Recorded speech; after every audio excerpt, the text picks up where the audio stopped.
የኢትዮጵያ ብሔራዊ ምርጫ ቦርድ ሰባተኛው ጠቅላላ ምርጫ ግንቦት 24 ከተካሄደ በኋላ የድምጽ ቆጠራ እያካሄደና የማጣራት ስራዎችን እየሰራ ውጤት ይፋ ያደረገ መሆኑ ይታወቃል። በዚህም የኢትዮጵያ ብሔራዊ ምርጫ ቦርድ ትናንት ምሽት በሰጠው ጋዜጣዊ መግለጫ አሉኝ ካላቸው ከ1139 የምርጫ ክልሎች ውስጥ የ1131 ውጤቶች ተጠቃሎ ለቦርዱ እንደደረሰው ገልጿል። ምርጫ ቦርድ የ8 ክልል ውጤቶችም እንደቀሩት አስታውቋል። ይህ ማለትም በህዝብ ተወካዮች ምክር ቤት ካሉት 501 የውድድር መቀመጫዎች ውስጥ የ497 ውጤት ለቦርዱ ተጠቃሎ ሲደርስ የአራት መቀመጫዎች ደግሞ ይቀራሉ።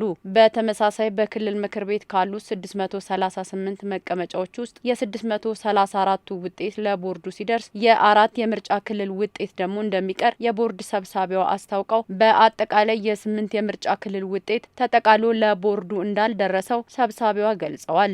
ከትላንትና ዛሬ ከ1139 ምርጫ ክልሎች በአሁኑ ወቅት በቦርዱ የውጤት ማረጋገጫ የስራ ክፍል 1131 ደርሰዋል። 8 ነው የሚቀረን። ከዚህ ውስጥ ከ501 የህዝብ ተወካዮች ምክር ቤት 497 ደርሰው ቀሪዎቹ 4 ናቸው። ከክልል ምክር ቤት ከ638 የክልል ምክር ቤት 634 ደርሰው 4 ቀሪ ናቸው።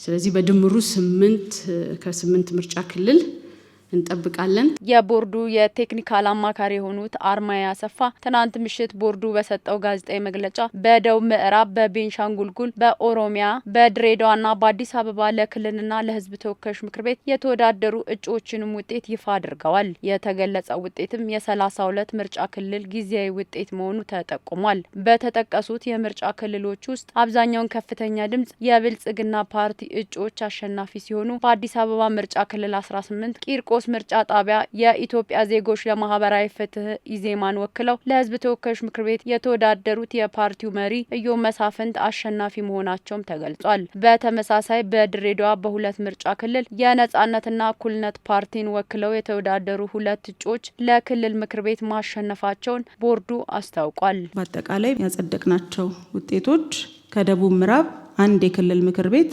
ከማዕከላዊ ኢትዮጵያ አንድ የህዝብ ተወካዮች ምክር ቤት፣ ከቤኒሻንጉል ጉሙዝ አንድ የህዝብ ተወካዮችና አንድ የክልል ምክር ቤት፣ አዲስ አበባ አንድ የህዝብ ተወካዮች ምክር ቤት፣ ድሬዳዋ 15 የክልል ምክር ቤት፣ አማራ አንድ የህዝብ ተወካዮች ምክር ቤት እና ኦሮሚያ 4 የክልል ምክር ቤትና 7 የህዝብ ተወካዮች ምክር ቤት የኢትዮጵያ ብሔራዊ ምርጫ ቦርድ በተሰጠው ስልጣን መሰረት ተረጋግጠው የጸደቁ ውጤቶች ናቸው። የቀሩ የክልልና የህዝብ ተወካዮች እጩ ተወዳዳሪዎቹን ውጤት ቦርዱ ከክልሎች እየተቀበለና እያጣራ እንደሚቀጥልበትም የቦርዱ ዋና ሰብሳቢ ሜላትወርቅ ኃይሉ ተናግረዋል። ባለፉት ቀናት እንደምናደርገው የውጤት ይፋ ማድረግ በምርጫ ክልል የወጡትን ውጤቶች ወደ ማዕከሉ ገብተው ይፋ የማድረጉ ስራ ይቀጥላል።